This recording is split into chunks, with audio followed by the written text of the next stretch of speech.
Welcome to Gail's Garden, herbs and more. Right now, a lot of my garden is on my kitchen table because we've had a super cold spell, and it's just starting to warm up this afternoon.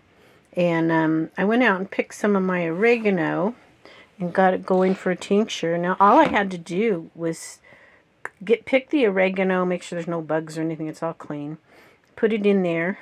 I cut it up, little small pieces, and then I filled it with my extractor is 80% vodka. And then I took the end of this wooden spoon and stuck around in it, get all the air bubbles out. And now I'll shake it for a couple weeks and then just let it set for a couple months. And that'll be a good oregano tincture, which I'll use part of that for making my own antibiotic. This is my bottle that I use, and I've used it pretty much all of it. There's a little tiny bit in the bottle, but yeah, I had gotten an infection in my gum a little bit, and anyway, just about finished off the rest of that. This is my oregano here. As you can see, this one half of it's all cut down, and then this is the other part. And I kept it. I didn't have my greenhouse yet, my big greenhouse built yet, and I don't have it yet. But so I kept plastic over a lot of this through most of the winter, and it saved it. I'm really surprised my rosemary did really well too. So this is a lemon thyme, which you can use that too. It has a lot of some of the same things as the oregano. This one is regular thyme. This one's a lemon thyme, and right now, this early spring, it is so full of volatile oils. I mean, it's wonderful. It's really good. Really, really good. I think what I want to do, though, is I need to bake up some potatoes and cut up some rosemary and thyme and sprinkle over my potatoes. Maybe some sage a little bit, and some chives. I got lots of chives. These are just protectors. They kind of protect from the cold, but they're also so the deer don't come in here and eat this down. But look at my chives. They are so beautiful. They're big old fat things. I mean, they are really, I've got it planted down around my blueberry. This blueberry is just now starting to come out. So this must be a later one, although these didn't lose all their leaves from last year. Crazy. So this one's really not doing anything. Looks like there's some buds coming on here. Yeah, this one didn't lose its leaves either. It's got some new leaves coming out now, but it didn't lose all of its old leaves. It's really strange because it gets cold up here, but I don't know. Whereas this blueberry over here lost all of its leaves, as you can see, but they're starting to come back. And I just bought another one because I lost a couple along the way. And so I've got 4 blueberry plants now. Blueberries have a lot of antioxidants and things that are really, really good for you. Besides tasting really, really, really good. You know, I couldn't believe it when Mom never raised blueberries that I know of.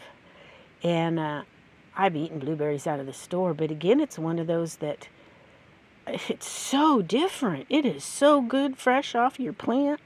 Wow. My jostaberry's still growing. I don't see any blossoms. I don't know if it's going to bloom. It's been through a lot over the years. Hopefully this year it'll get a chance to grow, and maybe next year I'll get some berries. We'll see what happens. Got some nasturtiums planted there in another place. They're not coming up yet. But the nasturtium leaves go into my homemade stuff. So, yeah, it's my Houttenia cordata. It's coming back. It completely dies back. When it gets up where it's blooming, it has little white blooms, and I can make some more tincture with that. I still have some. Isn't God good?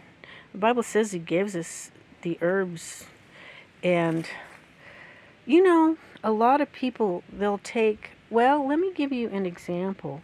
They will take medicine for their heart or their high blood pressure, and then they have to be really careful. If they take too much, it'll just maybe bring it too low or whatever. But what's interesting, not all herbs, I guess, but a lot of them, like hawthorn, what it will do, it will regulate. If it's too high, it'll bring it down. If it's too low, it'll bring it up.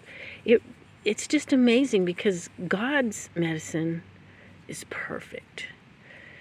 And you have to learn about it and how to use it and what to use it for, but it's so harmless. It's kind of fun to learn about and experiment with because it's so good for you.